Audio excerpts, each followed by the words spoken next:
Lograr ganar una posición en la Fórmula 1 es el equivalente a marcar un gol en el fútbol y, al igual que introducir el balón en la portería, es necesario llevar a cabo un conjunto de técnicas perfeccionadas a lo largo de los años de práctica hasta la elite. Aunque los monoplazas modernos no ponen nada fácil los adelantamientos, los talentos del gran circo siguen teniendo lo que hay que tener para hacer magia. Pero, ¿cómo ocurre todo esto? ¿Qué es la trazada? Se trata de la ruta más rápida en una curva y suele consistir en una aproximación abierta y un ataque al ápice, el punto medio de una curva para recortar lo máximo posible. Después, el coche se desvía hacia el exterior para aprovechar el ancho de la pista y conseguir potencia en la tracción. Esta línea suele ser visible en la pista porque cada vez que pasan los coches se acumulan trozos de goma que se desprenden de la superficie de los neumáticos. A medida que pasan las vueltas, esta goma crea una trazada que es más veloz y genera ventaja si se circula por esa zona. Cuando un coche toma una curva, además de dejar goma en el asfalto, también escupe pequeños trozos de esa goma, algunos del tamaño de un guisante, y se llaman marbles. ¿Por qué el rebufo es bueno, pero el aire sucio es malo? Cuando el aire fluye sobre las superficies, se crean remolinos de aire llamados turbulencias en la parte trasera del monoplaza. Este aire sucio genera un agujero de presión detrás del alerón posterior y provoca que el coche que le sigue ralentice su ritmo en curvas. Sin embargo, en una recta, el piloto puede acercarse lo suficiente y recibir una especie de impulso por un efecto similar a una absorción. Dicho efecto es enorme, y si la recta es lo suficientemente larga como para que ese rebufo funcione, será más sencillo adelantar. ¿Cómo planean los pilotos los adelantamientos? Para realizar un adelantamiento en la pista, los pilotos necesitan una gran ventaja de rendimiento en el coche o ser muy inteligentes. En la mayoría de los adelantamientos se preparan con mucha antelación, incluso algunos hasta vueltas antes de hacerlos. Al seguir otro coche, los pilotos pueden ver fácilmente los puntos débiles de sus rivales y pueden planear cómo abalanzarse sobre ellos. Detectar los puntos en los que un coche pierde tracción, frena antes o bloquea la rueda son señales de posibles lugares de adelantamiento. Del mismo modo, detectar cómo se adapta un piloto al paso de las vueltas, como con la degradación de los neumáticos, la gestión del combustible o aguantar con daños en el coche, indicará cuándo merece la pena intentar un adelantamiento. ¿Cómo puede un piloto hacer un movimiento y hacer que se mantenga? Cuando un piloto entra en una curva para seguir la trazada a la mayor velocidad posible, tiene que pisar el freno en un punto específico y reducir la velocidad lo suficiente como para hacer el giro. Si un piloto frena demasiado tarde, irá muy rápido para hacer que entre el coche y se irá ancho, o si frena con mucha fuerza, bloqueará las ruedas y también se irá largo.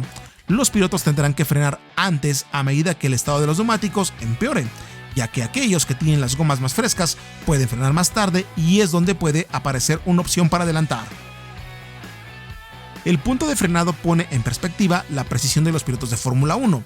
A 320 km/h, una décima de segundo más tarde hará que el coche sobrepase la referencia de frenado en dos cuerpos del monoplaza, y hacerlo una décima antes provocará que se frene demasiado pronto.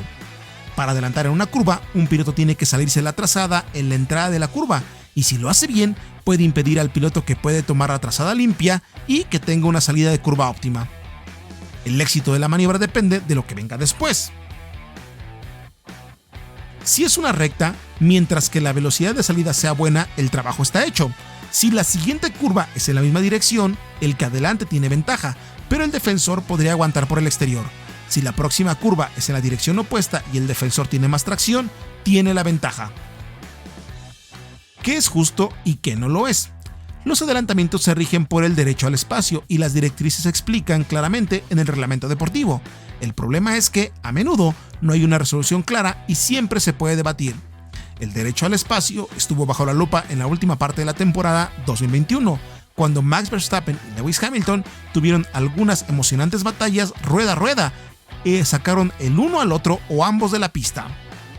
En las luchas en recta, los pilotos deben respetar el espacio del otro, lo que significa que deben garantizar un lugar para el otro coche y, si no se considera así, los comisarios pueden entrar en acción.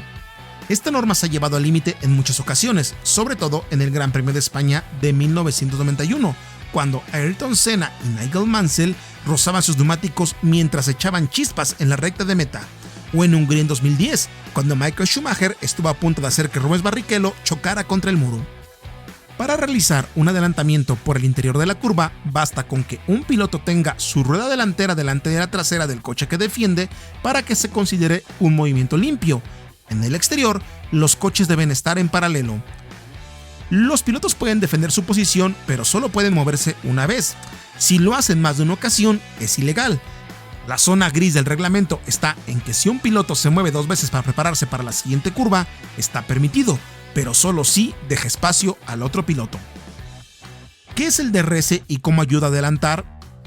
El DRS, que significa Sistema de Reducción a la Resistencia Aerodinámica, es un dispositivo que permite al piloto cambiar el ángulo del alerón trasero en determinados momentos de la vuelta. Introducido en 2011, fue diseñado para mejorar la escasez de adelantamientos por el aire sucio y solo puede usarse en ciertas zonas de la pista, normalmente en las rectas más largas, y si un piloto está a menos de un segundo en el punto de detección del coche de delante. ¿Cuándo no se puede adelantar? Está prohibido adelantar en la vuelta de formación, obviamente, porque aún no ha empezado la carrera. Tampoco se puede adelantar durante un periodo de coche de seguridad, a menos que los equipos sepan que todos los coches doblados pueden adelantar, en cuyo caso puede recuperar la vuelta perdida e ir a una velocidad apropiada para unirse al resto del pelotón antes del reinicio.